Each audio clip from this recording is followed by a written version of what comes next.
Bienvenue dans CPTS par Ebrel, le podcast qui vous informe sur la santé et l'actualité médicale de notre territoire. Aujourd'hui, nous avons le plaisir de recevoir le Dr Élodie Cuffel, chef de clinique au département de médecine générale et médecin généraliste à Saint-Étienne-du-Rouvray, le Dr Édouard Lemoine, chef de clinique au département de médecine générale à Dieppe, et le Dr Guillaume Boisdin, médecin généraliste à Croisy-sur-Andelle. C'est l'occasion d'aborder un sujet important, la téléconsultation. Vous allez tout découvrir dans cet épisode.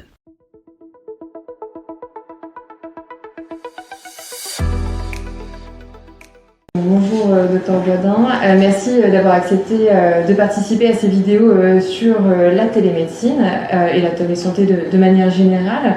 Alors pour commencer, est-ce que vous voulez bien vous présenter ? Alors je suis médecin généraliste à Croisy-sur-Andelle.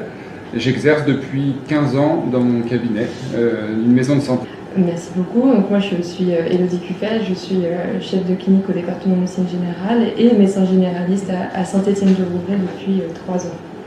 Et moi je suis docteur Édouard Lemoine, je suis installé à Dieppe et chef de clinique au département de médecine générale. Et donc on va aujourd'hui parler de télésanté. Et depuis quand vous pratiquez de la télésanté ? La télésanté, c'est depuis toujours, comme beaucoup de monde finalement, parce qu'on a commencé avec des SMS finalement. Contacter un infirmier ou un autre médecin par SMS, c'est de la télésanté. Mais depuis qu'on l'a formalisé par des outils de téléexpertise ou de la téléconsultation, de la visio. La téléexpertise, j'ai commencé en 2018. Et la téléconsultation, à peu près à la même époque, en réalité. Très bien. Et plutôt la téléconsultation après la téléexpertise, c'est ça ? Oui. Okay.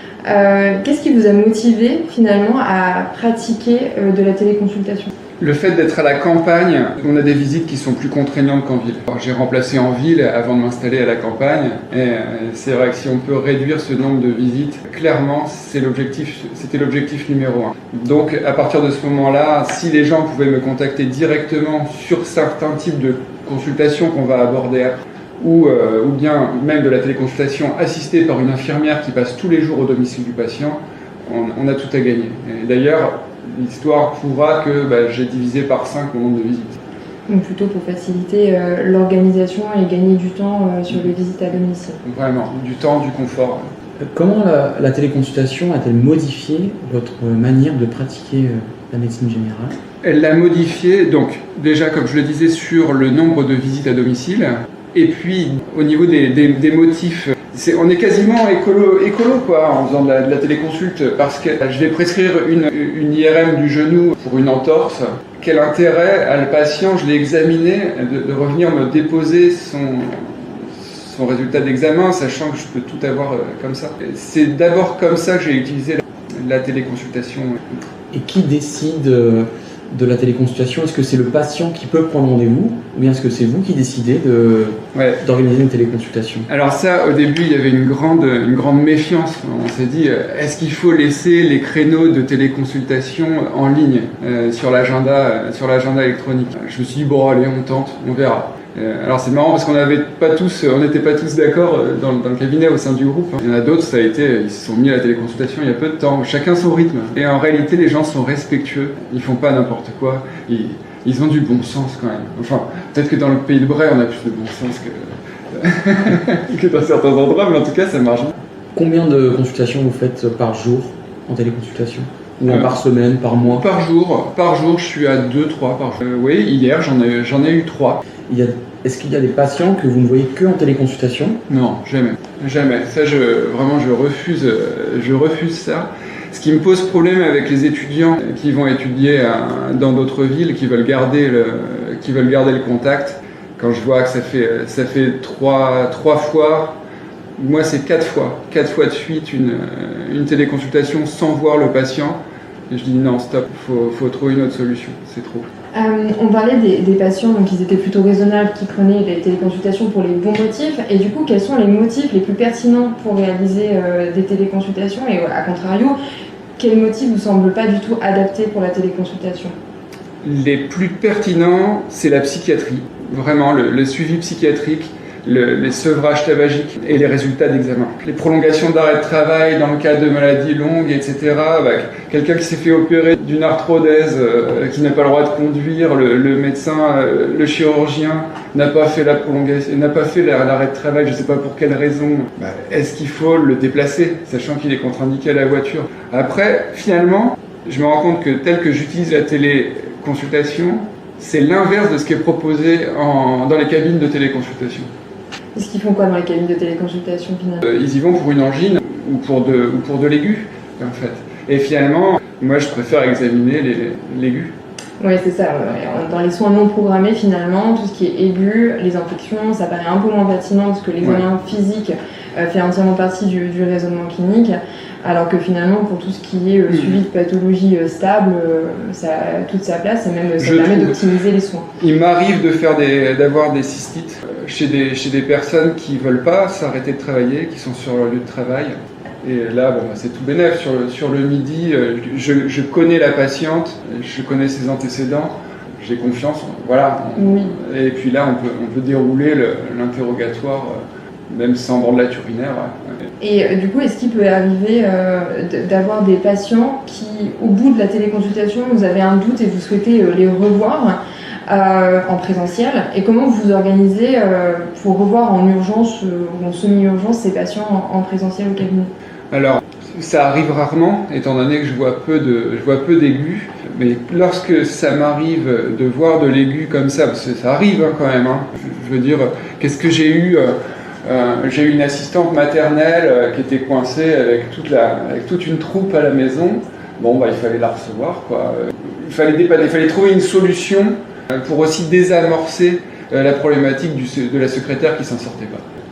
Ça fait 10 minutes que tu es au téléphone avec, tu vas me passer la patiente, je vais passer encore 10 minutes aussi. Écoute, tu me la mets en visio, tu me mets une téléconsultation et au moins on va voir ce qu'on peut faire. On débrouille l'affaire. Ça a permis de différer quelque part le rendez-vous au lendemain. Moi j'avais pas de place. C'est mon remplaçant qui l'a vu. Tout en apportant une réponse au patient. Tout en apportant une réponse transitoire. Mais de toute façon, dans l'aigu, globalement, c'est des réponses transitoires assez fréquemment, et on le voit bien parce qu'on récupère les gens qui ont consulté en cabine de téléconsultation. On les récupère 2 jours après parce qu'ils n'ont pas eu confiance en ce qui s'était passé. Et pourtant, ils ont eu la charrette d'antibiotiques et de corticaux. C'est vrai qu'il y a des études qui ont montré qu'il y avait plus de reconsultations pour les soins urgents, en tout cas vu en téléconsultation, il y a plus de reconsultations dans les 48 heures au déco parce que les gens avaient moins confiance. Est-ce que vous avez remarqué une différence dans votre raisonnement clinique, dans vos prises en charge d'une téléconsultation par rapport à une consultation en présentiel? Oui, ça nécessite quand même une adaptation. Il faut border, faut être extrêmement méthodique sur la partie interrogatoire, quoi. Les scores à faire, on les utilise, c'est le moment, quoi. Comment s'est fait votre choix de logiciel de téléconsultation? Le logiciel, c'est un petit peu particulier parce que je fais partie d'une CPTS où il y a eu un forum réalisé en 2018, donc c'est ancien. On avait choisi ensemble les meilleurs outils, ce qui nous paraissait le plus pertinent en outils de téléconsultation, de chat sécurisé avant tout, et de téléexpertise. J'utilise l'outil qui est proposé par la CPTS. Donc c'est un outil commun au groupe en tout cas. Commun au groupe CPTS, c'est avantageux en plus financièrement. Comment est-ce que vous gérez au quotidien les difficultés techniques liées à la téléconsultation, problèmes d'image, de son, Et bien ça, j'en ai fréquemment, parce que on a des zones blanches, ça passe pas bien, et de toute façon, même à Rouen, des fois ça passe pas bien. 1 minute de cafouillage égale stop. On arrête, transfert au téléphone. C'est bon, on n'insiste pas, ça doit pas être la galère, quoi.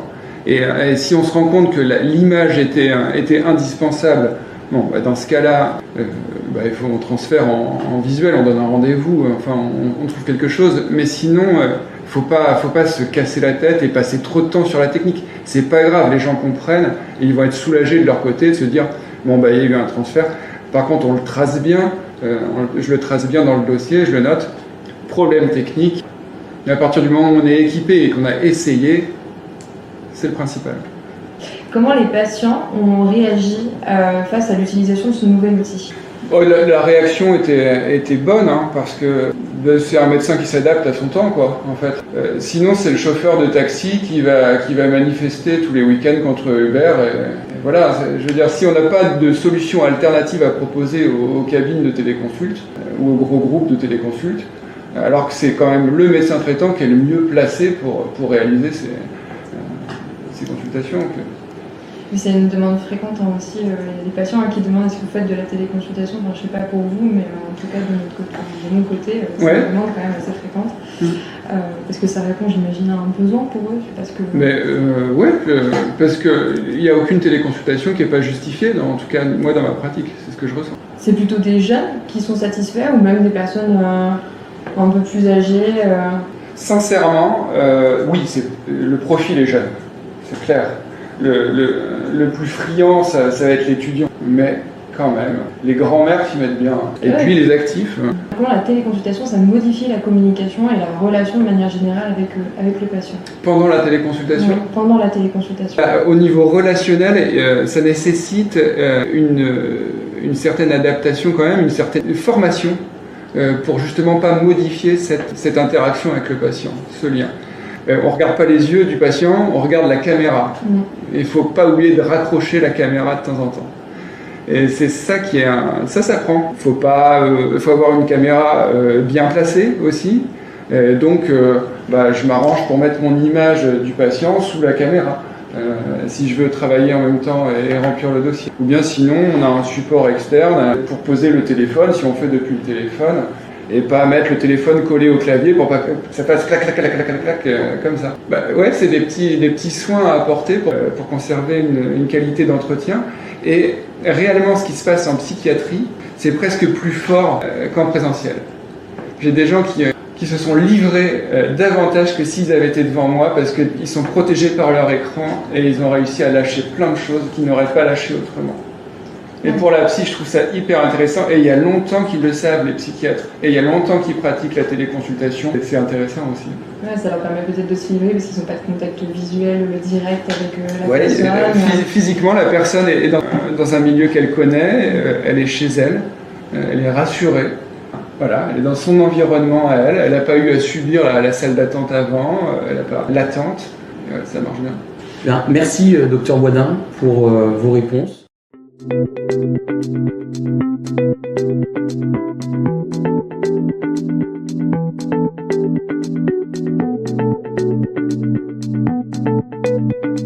C'était la CPTS Bray et Brel pour notre épisode 9.